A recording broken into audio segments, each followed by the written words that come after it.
Hold on, let me do it. Babe, 1 or 2? I want to do it. All right, you go. Is that loud enough?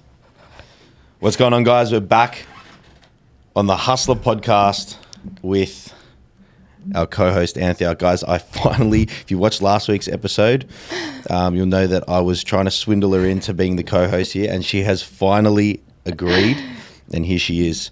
Again, if you guys watched last week's podcast, you would have seen that we are giving away the Neuraloop headphones. We're going to announce the winner. We're going to pull a name out of the hat. It's not really a hat. It's a mug at the end of the episode. Yeah, that's the mug. It's got the names in it. Now, I will say as well, only 4 people entered it. So that's a 25% chance of winning. So we're going to do another giveaway on this podcast. So stay tuned for that. And you'll probably have another 25% chance of winning, which is really good chances. I'll put the mug down now before I sip it. Good chances. Very, very, very good chances. Anyway, so we've got Anthea here. Anthea is my life and business partner. We are together. So back off. Anyway, I'll stop going crazy mode. So Anthea runs Thrive Stronger. She runs the gym with me. We've been together for 6 years 5 years? 5 years. Coming up to 5. Coming up to 5 years in a relationship, and we've been working together for about a year now on the gym. About 2 years, really. 2 years. With all the prep and everything that went into getting the gym up and running. Yep. Big prep, which was scary for us, but we made it. Anyway, Anthea, I want to start with, I guess, where it started for you in the fitness industry. What sort of lit the fire for you? We spoke on the last episode about what it lit for me in year 9, and I know you have a somewhat similar story. Yeah. So I started training when I was in high school. I think I honestly started similar to you. I was like going for runs around the block, coming home, doing weights in my room, Twins. pumping the music. And then I started doing like boxing classes, and then I ended up joining the gym when I was 16. And I was literally hooked. I was going like every single day.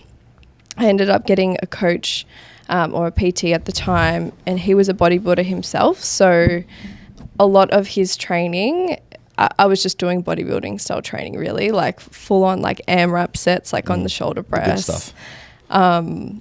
Yeah. So that's pretty much how I started training. And then, you know, the logical next step, which isn't that logical, was to do a bodybuilding comp. How old were you? So I was 17 at the time. I had been training for like 6 months because I got into training at the end of 2016. I did the comp in 2017 during year 12. 2026. Do you mean 2016? 2016. Yeah. What year were you in? Year 12. That's crazy. Yeah. So obviously not a regular sport, but I was never really into sports. I wasn't very good at them. So I think when I found the gym and training, I was like, oh my God, I enjoy this so much, and I'm, had a lot of fun doing it. So I ended up prepping for that. I had a lot of fun competing, and I, swore that I was going to continue competing. But I was literally in year 12. So I was like, all right, I should probably focus on my studies. So I ended up not doing any further competitions. So I was so convinced that this was the answer for everyone, for the general population. I was like, all you need to do is eat really, really lean, low fat, go to the gym. Like I had very little knowledge at the time, but I thought I had literally the answer. So that's sort of what sparked my passion. And that's what led me to go down the career path of becoming a PT. So essentially after I finished high school, I went straight into my PT course. I deferred uni, became qualified as a PT so I could work in the industry straight away. Me too. And then, I was already working in the industry, which was really, really good because a lot of people obviously just go straight into uni, and then they're having to wait, 3, 4, 5 years, however long it takes them to finish the course to actually get into the real world and start working. So I'm really, really glad that I went down that path, and I honestly encourage anyone else who's wanting to do the same sort of path. And then I studied at uni. Took me 4.5 years to finish my degree. It was a Good times. fucking big drag. I felt the stress. Oh yeah, Jason felt the stress. For anyone who's like done uni before, you know that it's just like this dark cloud over your head at all times. So I don't. yeah, I finished that last year, which was great. And it was about the same time that we were actually getting the keys to HUSLA Gym. So everything was sort of happening at once. The year prior to that, I was still studying. I was, at the end of my degree, and Jason was like, now's the time. We're going to set up a gym. And we'd always sort of spoken about wanting to set up a gym. But I thought that this was going to happen, when we're like 30. I was like, it'll happen when we're like way older. But yeah, 2 years ago, Jason was like, it has to happen now or never. And I was like, all right, like honestly really nervous. There was still a lot going on and that I was sort of trying to focus on.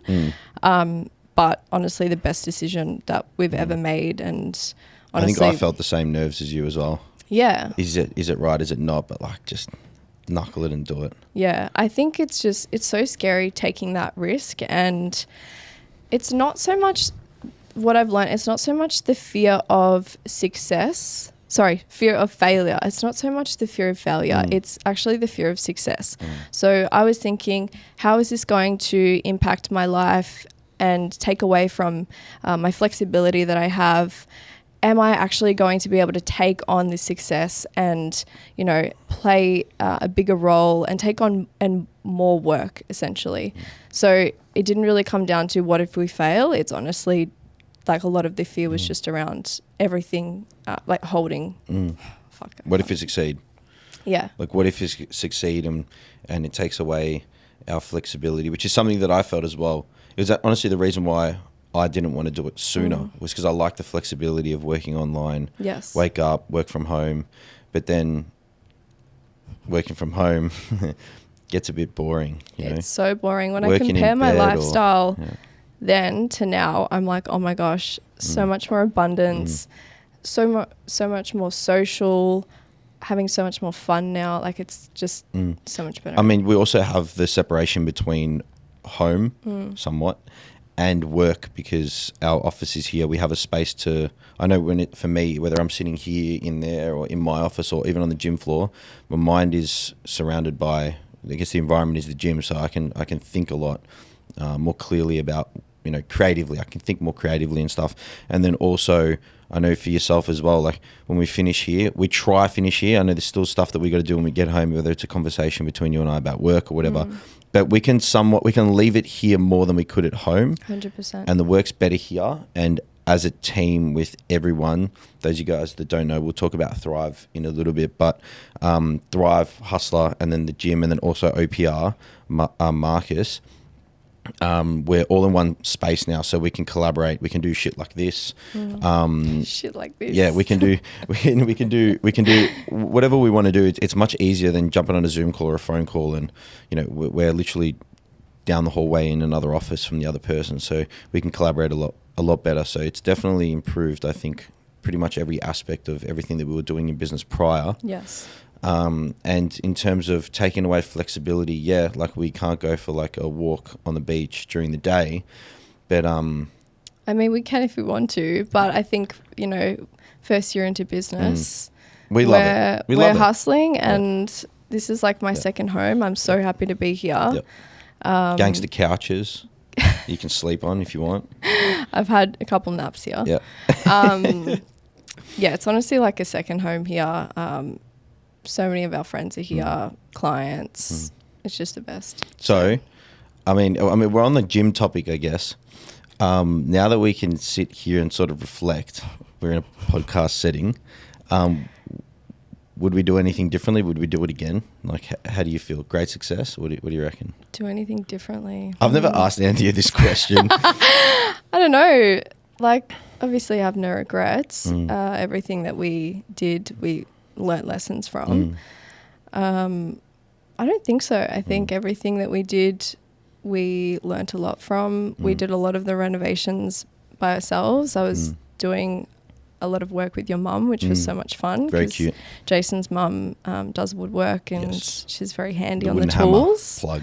So I got very close to her, and it was honestly just such a fun experience. Oh my God, it was hard and long days, and the type of work that was demanded was so different from sitting behind a laptop. Oh yeah, we did shit that we never thought we could do. Yeah. Literally. Yeah. It definitely, I know it opened my eyes up a little bit more. Being someone who's more daring to do things with my hands and make something out of nothing, it even opened my eyes to what was possible. And I know for you as well, when the time comes to, you know, maybe renovate a house or something like that, I know that it's definitely sort of opened up that door for you to feel like it's possible, you know? Yeah.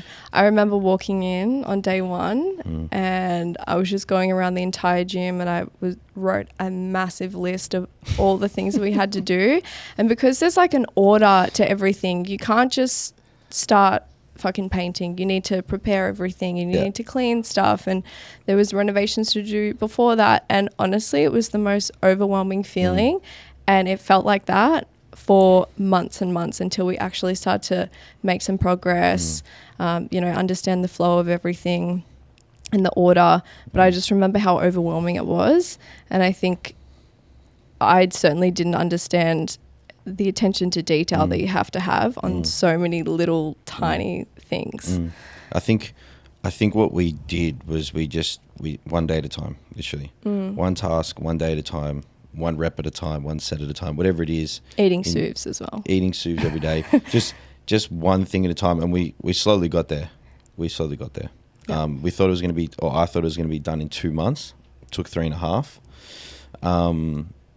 I miss it. Yeah. I miss it. I miss it a little bit. Like, I'm glad that it's done, but waking up every morning, coming to a job site and working with our hands and making something better than what it was before, for me, is like awesome. And I know you enjoyed that a little bit as well. I think it's crazy, like training in the gym, looking around, knowing that it was fucked before. It was fucked before. And the hours that we put in, everyone's skills, like your mum's skills, all of the help that we had from our friends and our family and tradies and whatever. If you're out there, we love you. Thanks for helping. Yes, thank you so much. All of that help like birthed this and created like a physical thing. That's what I find so beautiful, is actually sick. looking behind it's all the skills and everyone's ideas. So Me too. Very special. Absolutely love thinking of it like that. So I think we've nailed the gym conversation. I think we should go and take a step back to Thrive. I think my first question for you is, why did you start Thrive? So I started... What is Thrive first, actually? We need to tell us what it is and then tell us why you started it. I kind of want to go back first to where I started like PTing. So I started as a sole trader. I was like Anthea.fitness. Anthea.wfitness, sorry. And I was trading under that for about 2 years. And then I was actually gaining quite a lot of clients, and I was sort of at this path or this crossroad where I had to go down one particular path. It was, should I either essentially sell out and go a little bit more generic so I can take on a really, really large volume of people? So should I make things, like an app or something like that, have calorie calculators, generic programs, because I knew that I could reach more women doing that, but it just didn't sit well with me. I have always loved the one-on-one side of coaching, the individualization, getting to know someone, working with them on a really deep level, knowing exactly their barriers, working through them, actually having like a long-lasting impact on someone, not just handing them a meal plan or a program. Why do you love it? Why do I love that? Because they get better results. I love building a relationship with women and connecting with women. So that's what sort of led me down the path of starting Thrive and hiring another coach, which is Mona. So we met through the fitness industry and through uni as well. So that was the path that I went down. So I created Thrive and changed to a company structure 4 years ago. So yeah, I've created Thrive to help women gain more confidence and strength in the gym, gain autonomy in their nutrition, and honestly, so that they can sustain this lifestyle over the long term. We want to have a long-lasting impact with every single woman that we work with. And you touched on Mona as well. For those of you guys that don't know, Mona works with Anthea. Yes. With Thrive. And she's a coach, and she works here as well. We'll be introducing her over the next 2 or 3 episodes. I think we'll be getting her in. Yeah. So they're the 2 women behind the scenes. I think something that is important to note as well, that before you started your business, you had already essentially started, I guess, the strategy behind what you were doing in the fitness industry, from like an Instagram building a presence standpoint. I think that's important to note as well. I think we should talk about, when did you start that? I don't even know the answer to this. I think it was literally when I started to get into training, when I was like fucking 16. I was just posting everything that I was eating and training on Instagram. People start to follow along with my bodybuilding journey. Quite an incredible amount of people as well. So you were doing something right from back then. I mean, you're posting your training. Yeah, I was posting my training. It honestly feels awesome. Like it's hard to build a big following so like that. long ago. And, I had people like Jason reaching out, giving me unsolicited advice, sliding into my DMs. Now we're dating. But Jason, I was uncoached at the time, and I was like really wanting to build up my strength. I was sumo deadlifting. Jason is the king of sumo deadlifts. So I was getting some unsolicited advice in my DMs. Just relax on the unsolicited advice. Jesus Christ, like you were no. It was welcomed advice. It helped me a lot. She followed me back. I followed him back. I was looking at his account, and I was like, all right, well, he's pretty strong, so he must know something. I like his mustache. And then I was also going to all the strength culture seminars at that time, and you were obviously within that community, and Jamie Smith was like, you should start coaching with Jason. Thanks, Jamie. I was like, yeah, okay. And you were $30 for programming. $30. And it was Team HUSLA. I think I was maybe... Team HUSLA with a double S back in the day. Really? Double S? Double S. Wow. Jamie named it. Wow. Yeah. So I think I was maybe like in your first pool of like... First 5. 5? I thought it was maybe 6. 10. First 5 or 6 clients. Yeah. And I just remember feeling like I'd never gotten that sort of level of coaching before. Jason has very great attention to detail, really great knowledge. And yeah, I really you brought me a long way from me as a little beginner lifter. Babe. So I'm very grateful for that experience with you coaching me. I think if we go one more step back, because I always... this might need to get cut. I always say to Anthea that she's got as a joke, that she's got a big following because she's a good looking girl. And she always goes, Jace, fuck off. I have been working on this for years. And I think that we see a lot of people come into the industry and they want I'm trying to build a bigger following. It's freaking hard, right? And you've been grinding away at that before you even had a business, putting content out there, learning, and creating relationships with people for years. And I think that this is a really good takeaway that people can benefit from on this podcast is that like hearing that you did that, how you did it, what motivated you to do it, like all that sort of stuff, which we sort of touched on before, but I think it needs more, a couple extra minutes here on this potty to talk about, because that's like a goal for most. Yeah. And you've achieved it. See, I think, I don't know, it sort of happened effortlessly because I wasn't doing it with the intention to grow this following. And at that time I didn't even have my own business. So I was just doing it for the passion and the love and, really wanting to genuinely help people. And I think that it was so easy because I didn't have these big pressure. And I think that maybe people nowadays have this pressure of you have to show up, you have to post, 5 times a week, do this, do that, grow a following. And yeah, I feel like it can sometimes take the fun away from doing it. And I feel like that's even something that I've experienced is when you've got more pressure to post, it takes some of the enjoyment away from, Definitely. you know, showing up online. But when you actually strip it back and come back to your why and the passion of wanting to help people, it's actually quite easy. So that we can copy paste that answer for why you started Thrive for sure. Yes. It's the passion. It's the passion. Love it. My next question was to talk about HUSLA Gym, but we've banged that one home. Yeah.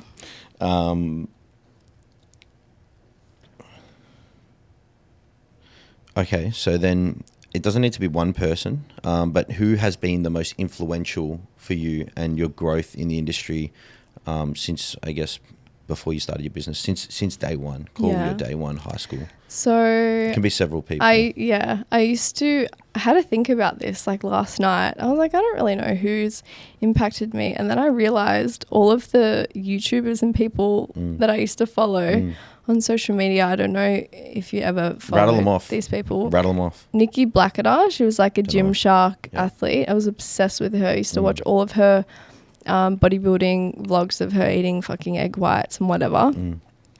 She was dating a Christian, what's his last name? The one that owns Alphalete. I don't know. Anyways, him, Buff Bunny, Lauren Simpson. She's Australian. Who else? I know. Yeah, Lauren Simpson. Yeah, a lot of, honestly, people from overseas, from America.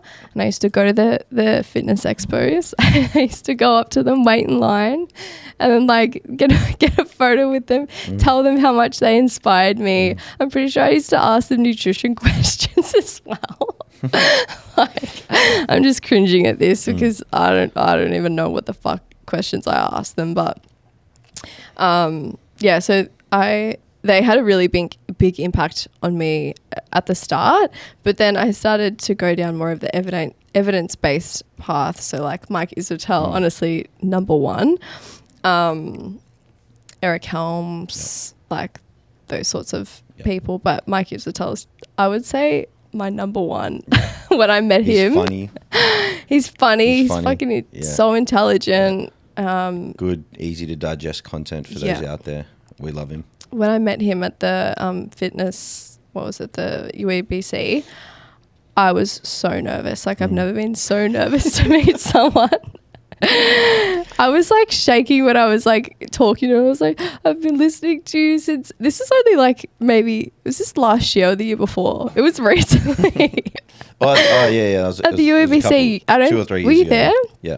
Yeah, I was at one of so them. nervous to meet him. Oh my God. And I was like, I've been watching you since I was like 16. And he's like, did you have any friends? I'm like, no. Basically just insulted me.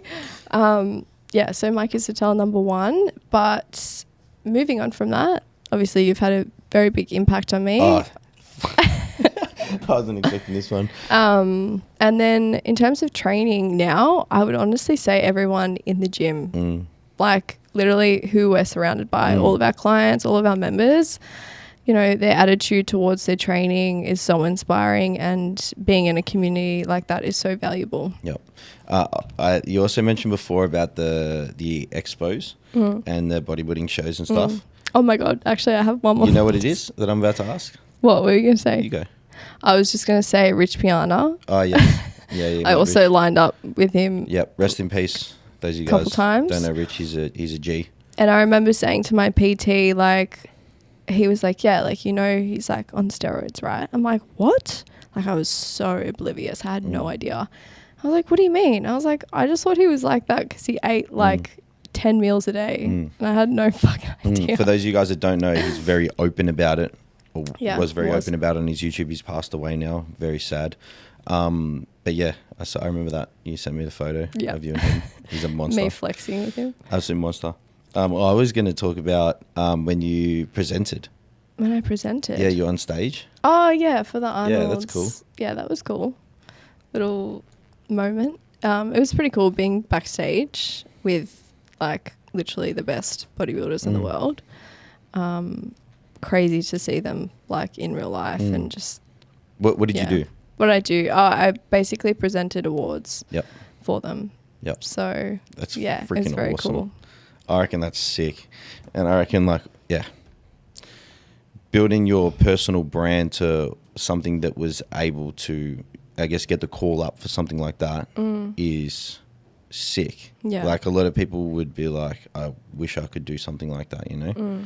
I guess I'm very removed from the whole bodybuilding space now. Like it's been I've literally... converted you. It's literally been 7 years. I've converted a powerlifter. Yeah. Well, sort of. You're almost fully there. Almost fully there. Yeah. No, I've actually written Anthea's last program with her. Collaboratively. So I used to coach Anthea. When we started dating, I flicked him. we thought let's just leave it here. Anthea's got too much to say about everything, so we thought we'd wrap up the professional relationship and just be in a relationship. But anyway, so she's come crawling back now. Crawling back. I'm crawling back. And I've written a program with her. Very collaboratively because Anthea has a lot to say. And it's not powerlifting at all, is it? No. I think I'll return back to powerlifting, but like... What's the current goal next year? Current goal is honestly just to do another bulk. So everyone knows that I love bulking through summer. We're bulking right now. I'm doing yet another bulk through summer. Yep. Honestly, if I could, like I would be bulking at the end of summer and then cut for summer. But I think just with how life has happened, this is just the way that I'm doing it and I'm comfortable. I actually feel really good when I'm at a heavier body weight. Yep. I love the process of eating more, pushing training. Like I'm actually so fucking G'd up for it. We don't need to mention what your weight is at all because we don't need anyone to try and aim for anyone's specific body weight. But the goal for this gain is a 10% increase in body weight. So it's quite a large gain. So we think that it's going to be definitely probably a 12-month plus gain, slow and steady and consistent with no random drastic cuts for no reason. We're looking to build 10% of her body weight up, stack on some new muscle, bring back maybe some lost muscle from Europe. I doubt it, to be honest with you. But no, I definitely had some weight loss this year just with Europe and other stuff. Yeah, other stuff. Yep. So that's why I'm fucking so G'd up to just like start getting my gains back and putting on weight again. It is a scary process though. Like, you know, I say that I'm so excited, but I still have underlying beliefs that have stopped me in the past and probably do still limit me to this day of wanting to still restrict my food or not push my food that further bit more to actually put on weight, because it is scary after so many years equating the scale going down or being in a smaller body or having abs or whatever to being better, and overcoming that and rewriting those beliefs is challenging. We've spoken about it as well, and it's good to talk about this anyway. But the goal is to gain muscle. And if we go full logical on it, then that means your goal is to gain weight. Yeah. Because to gain muscle, you have to gain weight. Yeah.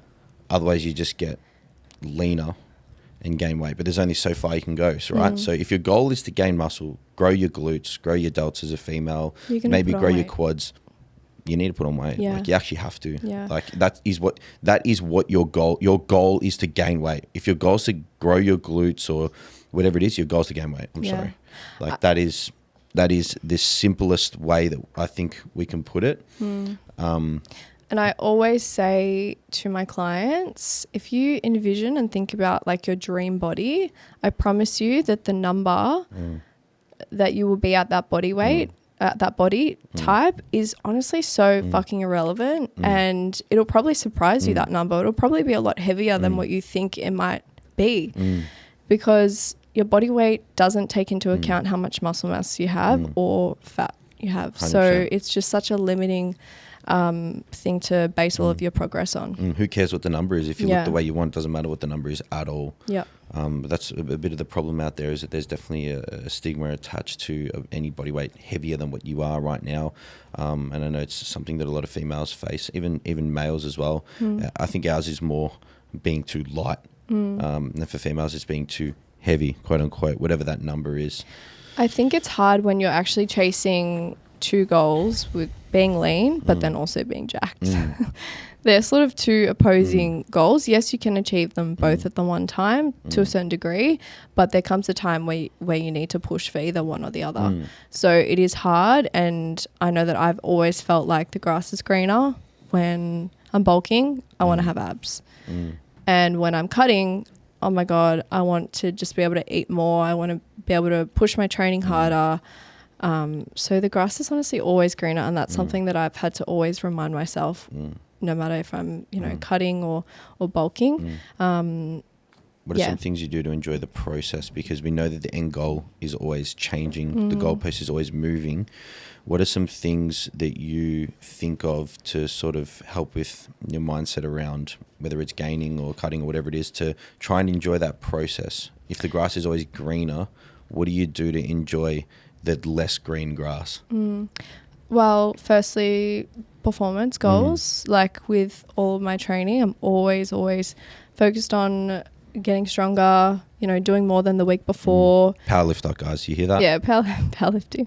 But I mean, look, like I'm not doing SPD at the moment, but I'm still wanting to push every single exercise that I'm doing. Off-season powerlifting, guys. So always having that performance lens. The other thing is actually trying not to compare yourself. This is something that I've done quite a lot in the past, is comparing my body to other women on social media. And it honestly is such a fucking dangerous game to play. And again, this is what I always tell to my clients is no matter if you're following their exact program and their nutrition regimen or you're following your most optimal program for you, for your lifestyle, everything for your goals, you're still never going to look like them. No matter what you do, you're still never going to look like them. So focus on what you can achieve and what your best looks like. When you say you'll never look like them, is their body, there might be a little bit different. Yeah, 100%. So obviously still, like, it's amazing in terms of inspiration because there are so many amazing transformations. And that's not to say that, like, you're limited in what you can achieve because you can do amazing things with your own body. But I think you should just focus on your own journey and what that best looks like for you instead of getting too caught up in, but I should look like her since I do training. Actually, I train more than her. Why don't I look like her? Well, honestly, everyone's different. And genetics is also a very big component, which we could potentially touch on maybe in another episode. I think it's important to note that Instagram is like heavily curated, right? And if you I can look decent if I'm posing with good downlight and some editing, right? Now that is all over Instagram. Darken the photo a little bit, get the downlighting going, pose in a specific way, and then I could turn 90 degrees and face the camera, and I can look like a fat slob, right? So it's literally how it is, right? And we've seen time and time again. There's pages out there that expose people for it, but some of the big influencers out there pulling their waists in slimmer, it's literally like a fake idea of how they look. It's fake. It's not real. It's fully edited. Like, it's not just some lighting adjustments. It's fully edited. So we can't get too caught up on that. I think I went through a really big unfollowing phase of like all the bodybuilders and bikini athletes I was following because they are so freaking inspiring and I look up to them so much and I think that they're amazing. But I was just negatively impacting me. It was creating this false sense of what normal was. I'm sorry, to look like a bodybuilder, like in my regular lifestyle is not realistic. So So you've said that you focus on performance goals. You said that you try not to compare to other people. Is there anything else that you do to sort of, I guess, try and enjoy the journey instead of trying to get to this desired end goal? Honestly, enjoyment in training is really, really important for me. So picking whatever style of training that is, so that I'm enjoying the process and having fun, because yes, as an athlete you'll sometimes have to do things that you don't want to do, but if we're trying to make training and exercise a part of our lifestyle, There's got to be a balance. It needs to be enjoyable for us to actually have longevity in it. So if you like running, and you think running's going to ruin your gains, run a little bit and lift. Try and find a happy medium. Don't just go do like your 12 to 16 rep ranges that you think are going to be hypertrophic to, I guess, make you bigger and leaner or whatever. Yep. If you enjoy doing 8s and a bit of running and only training 3 times a week, then go and do that and just be consistent with it. And you'll probably get a better result doing something that you enjoy doing rather than half-assing something that you think's going to work, but you don't enjoy it that much. You'll probably put more effort into the thing that you enjoy more. So finding that balance between what you like and what you think is optimal and being consistent with it is like the most important thing. Is the most important thing. Like I have also had like, you know, friends who have done weight training in the past and it's not really their vibe, but they've done Pilates and they love it and they're actually able to stick to it consistently and then they see the results. Yep. So the most important thing is literally finding something that you enjoy so that you can be consistent with it. Love it. Should we move on to the next question? What's the next question? The next question is, what is some advice that you would give to coaches coming into the industry today? It's a good question. So I think that if you don't have a coach, you should get a coach. Oh yeah. That's number one. Number one. Number two is come to HUSLA Gym. It's where it's at. Yeah. Shameless. Honestly, number one is get a coach. You need to understand everything. You learn so much how they interact with you, the onboarding process, you know, the sort of systems that they have, methods, communication, how they lay things out. What happens when you're going through a tough week? How do they show up for you? You'll learn maybe things that you would like as well in that service. You might learn, you know what, if this was me, I would really appreciate this. So you learn so much in the process. And I think that they become a bit of a mentor for sure. Yes, 100%. And just actually going through that process of pushing your own training, you know, sticking to your diet and, you know, investing in your own health is absolutely invaluable. I feel like I could never really give advice on something that I haven't personally been through. So yes, get a coach, number one. Number two would be to always aim to do no harm, which is a little bit hard for people because I guess everyone's perception of what harm is different. Like I was saying before, when I first started, you know, bodybuilding, I thought that was the healthy thing and that was the right thing. But now in hindsight, I can see how damaging it is. And that's definitely not the right way of, you know, treating every single client. There's a lot of people out there that don't get that though. So get educated. Yeah, get educated, upskill. Yes. Put yourself in communities where you can learn and thrive. I was actually a little bit naive before I sort of came into the strength culture community. I was like, no, I train better alone. And I was like, I don't want to train around people. I need to be focused, you know, that real bodybuilder style. And then I obviously became a part of the community and it was the most amazing thing ever, just being surrounded by people who G you up and push you to do better. For those of you guys that don't know the strength culture community, sorry, I just cut you off. Really great gym in the Moorabbin area. It's where they birthed me as a business owner and a power lifter. And Anthea worked there for several years as well.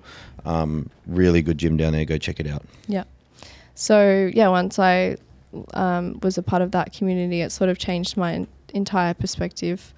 And that's what we've sort of tried to create at HUSLA Gym. And I think we've definitely nailed it. So community's sick, yeah. Yeah, community, you know, having a training partner, it's honestly the key. Yep. So I haven't touched on this yet. I should have earlier, but Anthea is a female-only coach. I'm not sure if you mentioned it before. To sort of build off that question of what you would recommend for people coming into the industry from a professional setting to just women getting into training for the first time, or you know, what is like a couple of things that you would say to women out there who are getting into their journey to sort of help them to overcome some of the things that they might be facing as a newbie or someone who's struggling? Again, I think it comes back to enjoyment. Pursuing strength as well is such a big one. Like, girls love it. You Girls can love still you can still achieve your body composition goals. There's nothing wrong with having body composition goals, but it can become a little bit toxic when you're only focusing on these body composition goals. What I look like in the mirror. I don't like this. I don't like that. Instead of, I just squatted 10 kilos more than I've ever squatted in my life. Like, and it's so only empowering. doing these sessions to like sweat and get the burn and, you know, hurt yourself in the gym, like punishment. Yeah, punishment. It's just like not the vibe. It's not the vibe. So strength, pursuing strength, eating to fuel as well. I promise you that you can achieve your body composition goals with eating a lot more than you think you can. What did you used to say? Nourish? And eating, nourishing your body. Nourish. And eating carbs. You can do it all. I promise you that you can achieve your goals by doing it in a healthy, sustainable way. And consistently. Yeah. Just chip away. You miss a day here. Yeah. You miss a meal there. You go eat out too for much dinner on the here, weekend. whatever it is. It's okay. Just do 80% of it well and be consistent as you can be, and you get there. I think it's always contextual to your personal goal as well. You know, if your goal is fat loss, sure, maybe you'll need to make some more sacrifices in the short term. If your goal is to, you know, build muscle and go through a building phase, you've probably got a little bit more area for freedom and flexibility as well. So it's always contextual. And enjoy your birthdays and big events as well. Like, don't go out there and track it. Like, just have some fun and do everything around it really well. And if you've got a coach as well, like, they can help you through that. What I always say to my clients who are maybe feeling a bit nervous with social events or birthdays or whatever is that we need to zoom out a little bit and look at your health from a bigger picture than just eating to chase after these body composition goals. I'm sorry, we don't just eat to fuel. We eat within our, families and with our friends to share food. It's a social cultural thing, and that adds to our well-being. So we need to start viewing health as like this bigger picture rather than being so fixated on your body weight, how small you are, what you look like, because that's actually not what health is about. It's one component, but it's not what it's all about. And now, like, if you're in like a 4-week hardcore mini cut, you're probably going to have to be quite rigid. But if you're doing a bit of a cut or a slow gain or something like that over a long period of time and you've got your birthday coming up, go and have fun. Enjoy it. And if you've got a coach, they can help you through it. Just be confident. If you've got a coach, believe them. Let them do their thing. They know what they're doing. So the final question, this is a good one that I'm going to ask everyone on this podcast. And a lot of podcasts do like this rapid fire. This is like the opposite. This is going to take a little longer. This is a deep question. So what do you want to be? So when you move on from this world, what do you want to be remembered for? This is a really hard question to answer. I don't even really know. Like, I feel weird talking about sort of the legacy. I would say as someone who tries to do their best to help others and to positively impact others, you know, who I actually can't. Can you answer this for me? I think you've just answered it though. I think you've just answered it. Like someone who always was there to empower women and do no harm and be a nurturing. That's how I see you, and that's how I see you live this life. To chase strength and thrive. And she was always someone that chased strength. No, she was always someone that chased strength. Chasing strength. That's what I do in my training, obviously. But to always forever thrive stronger. Thrive stronger. That's it. Flex. Thriving What's stronger. Plug. So, without further ado, we have a raffle to pick. I'm going to let you pick it. Raffle? Yeah, well, it's not really a raffle. It's a giveaway. And you can pick a name out of the hat. Let me just give it a little sip. All right. Little shake. All right, here we go. Let's get some product placement here. We're not sponsored or anything. We're just giving them away. They're brand new. All right, pick it out. Please don't be Todd. Please don't be Todd. Please don't be Todd. Let me guess. It's Todd. It's gonna be. It's Todd. It's Todd. Todd Allen. Todd Allen, Wow. the winner. He's Todd, going to be happy. come and collect.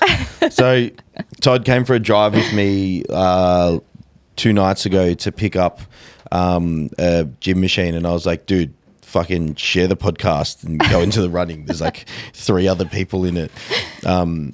So he got paid to come on the drive with me to pick up the machine, and he got headphones out of it. So that's pretty well done. I'll see you on the next drive, Todd. This one paid off hard. Guys, there we go. $300 headphones. Todd Allen, the winner. Now, we have another giveaway. Do you want me to hit it? Yep. Cool. So the next giveaway, as we said before, Anthea is a female-only coach. Anthea and Mona at Thrive Stronger, they coach females only, and they are putting up very generously 1 free individualized program for women. So this is for the women out there. If you want to go into the draw to win this, you have to, again, same parameters as last week. We're trying to get this podcast out there, guys. So share the podcast on any social platform that you like and screenshot it, and make sure you send a photo of the screenshot to HUSLA_media on Instagram so that we can compile all of those 4 names into a massive pile of we might need to get a bigger mug next week. I hope we need to get a freaking bowl. But make sure you send a photo of it. If you tag Hustler Media, we've learned that the tag disappears after 24 hours, and we don't know what you tagged Hustler Media. So take a screenshot of it, send it to Hustler Media, and you girls can win. But one of you girls can win. After. Don't delete what? Don't post the story, then screenshot, then delete it after. No, we'll be watching. We've got like 6 VAs just going out there and like making sure that they look at everything. So What's the value? free. It's it's a $200 $200 for program. free. Yep. For $0 for like 5 seconds for helping us out. Love you. Anyway, so 1 free individualized program for 1 female. Who's it going to be? Anthea Woodruff on Instagram. And Thrive Stronger. And Thrive Stronger on Instagram. And you guys TikToking? Not yet. Don't send them over to Anthea's TikTok. Yeah. That's just where she sends me 3 million reels a night. Reels, they're TikToks. TikToks, my bad. He needs to open them for once. See you guys. Getting hammered here already. Anyway, so next week we're going to be sitting down with the one and only Slambosis Cameron Brown. Me and Anthea are going to sit down and talk a very similar sort of approach to this one. Cam, how he got into the industry, how he came to be under HUSLA, and maybe some tattoo talk and some... How he slams so hard. Some fighting. How he... God, that's exactly right. Catch you guys next week with me, Anthea, and Slammer, and Lockie in the background. Oh my God. Thanks for watching, guys. Really appreciate it. Like, comment, share, do all the good stuff. Help us out. Love you lots.